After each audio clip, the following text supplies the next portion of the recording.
హిందూ పురాణాల ప్రకారం శ్రీరాములు వారు సీతాపరిణయంలో విడిచిన ధనస్సు పేరు ఏమిటో, అది ఎలా ఉద్భవించిందో అనే విషయాన్ని ఈరోజు మన అన్నోన్ ఫ్యాక్ట్స్లో తెలుసుకుందాం.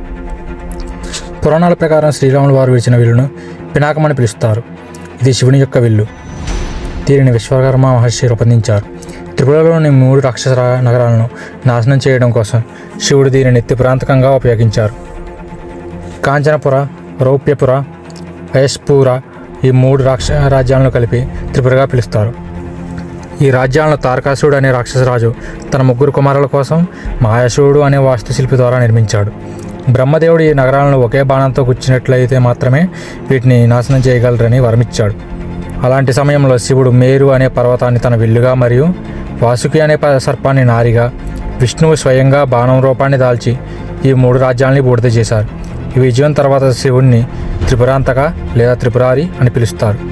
అలాంటి మరిన్ని అన్నోన్ ఫ్యాక్ట్స్ కోసం మన ఛానల్ ఇప్పుడే లైక్, షేర్ అండ్ సబ్స్క్రైబ్ చేసుకోండి. మరిన్ని ఇంట్రెస్టింగ్ ఫ్యాక్ట్స్ కోసం మన ఛానల్ ఇప్పుడే ఫాలో అవ్వండి.